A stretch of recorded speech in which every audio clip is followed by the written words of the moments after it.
They're being surrounded by friggin' UFOs.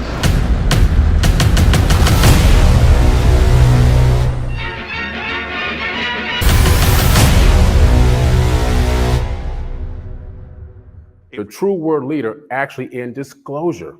And I want to welcome you back, Dr. Steven Greer. Dr. Steven Greer. Dr. Steven Greer himself. Dr. Greer. Ladies and gentlemen, it's Dr. Greer. Dr. Steven Greer, who is the founder of the Disclosure Project, the Center for the Study of Extraterrestrial Intelligence, CSETI, the Orion Project, and Serious Technology Advanced Research. He is the father of Disclosure Movement. He presided over the groundbreaking National Press Club Disclosure event in May of 2001. He has also worked for 17 years to bring together the scientists, inventors, and leaders in society to advance new clean technology energy systems. A lifetime member of Alpha Omega Alpha, the nation. As you guessed, this episode's about Dr. Steven Greer. Dr. Steven Greer is the American ufologist who founded the Center of Study of Extraterrestrial Intelligence in the Disclosure Project, which seeks the disclosure of alleged classified UFO information. The second International Press Club just happened in Washington, D.C. We're going to be doing a bit of breaking up at the press conference, and we're going to see what we can find out. If I were to tell you what I know about this YouTube channel would be big. I just want to legitimize as well how for real this dude is and how many years he's dedicated to the UFO subject and the contacts and the knowledge he has on this subject. Big proportions. So these operations that I'm referring to in the United States, we have parallel projects in Australia at Pine Gap. There are projects in the United Kingdom. These are all very sub rosa, off the radar. I have done briefings for the Minister of Defenses of Australia, Canada, and the Great Britain.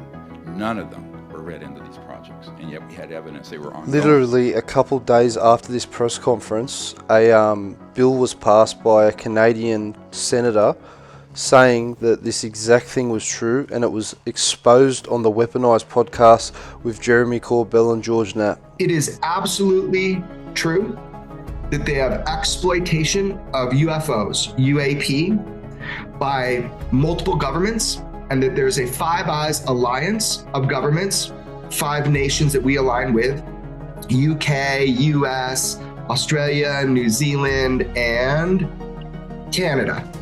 And Canada is where this document came from. I love the Canadians, they're so honest. But in this document, it essentially reads to me that we have known exploitation programs. The title, let's go to the title now. Defense Research and Development Canada in possession of recovered UAP material. There has been UAP information shared across that alliance for so long now that it's like ridiculous to kind of throw that out that they're just starting to.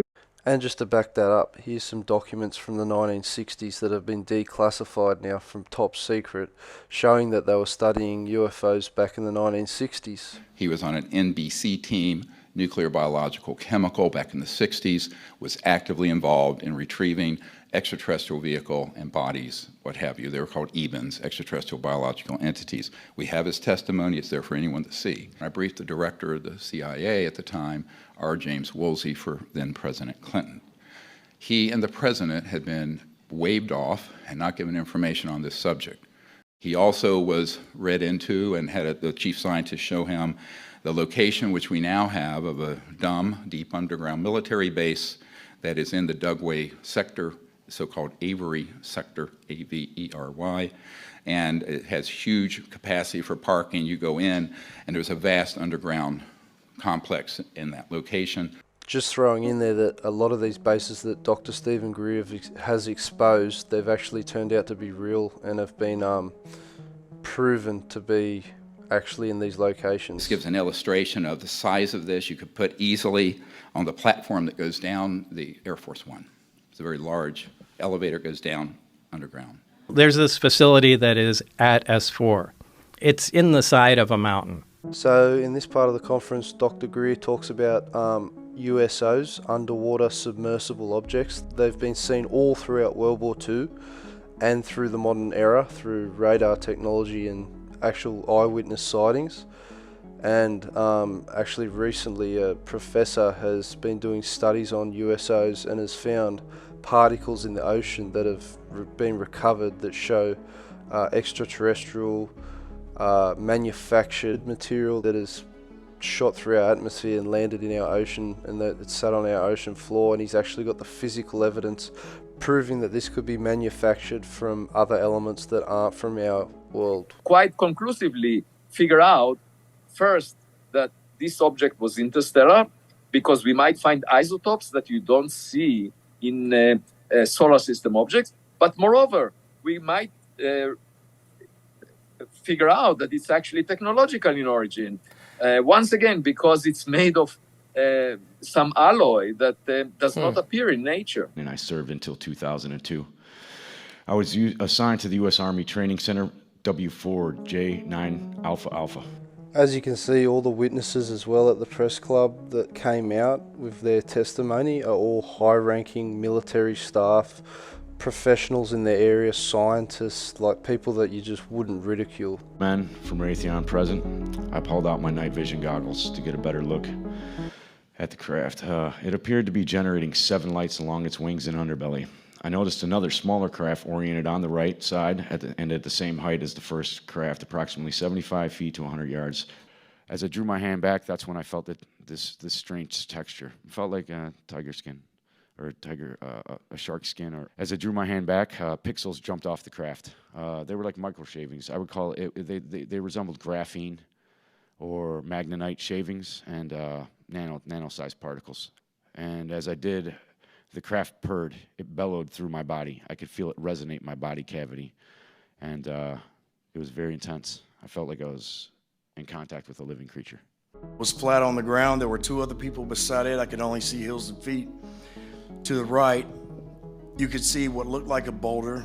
And all 3 of these that I could tell had this box on top that was black with spires that came off, and I couldn't tell where it was connected, but it obviously had something to do with the levitation to this slab. I felt an intense vibration inside of my body. I never felt anything like that before in my life, never anything since, but it left no sound. There's a huge similarity here because most extraterrestrial witness statements about UFO contact always describe some type of out-of-body experience when making contact with a UFO or a UFO craft. John Warner IV, who is here today, went over and retrieved a German disc at the end of World War II that was their prototype to develop a so-called anti-gravity electromagnetic gravitic system, but it wasn't fully operational by the time the war ended. But that became something that then was pursued later through operations that were highly classified in the United States and down this path. Now, if this information that Steven Greer holds wasn't true or had some type of factual substance to it, 3 of his associates wouldn't have been assassinated in the past. It gives relevance to show that he has some type of classified information that the government and beyond does not want him to have. Over the years that worked with me who have been killed, it's difficult. But I just think the mission of what we're trying to do is more important than one life, mine. So on that note, we're going to end this. Hope you had a nice little recap of the International Press Club, and here's one of Dr. Steven Greer's nice little clips, and here's some UFO videos. Enjoy. No, when we landed, there were other assets there at the landing site. The crater above it was quote unquote crowded with these UFOs sitting there. And I know this for a fact.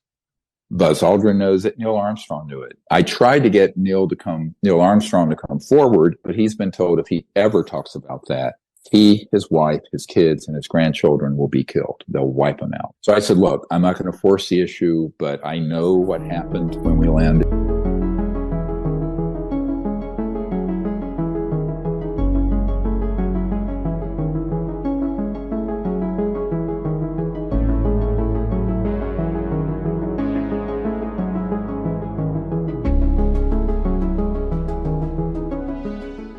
By the way, these are the original NASA photos taken on one of them Polaroid cameras. It shows you that they're aiming at this direction because they've seen something. They're not taking a photo of the surface of the moon. They're taking a photo of the UFO in the distance because they've been told to take photos of extraterrestrial crafts.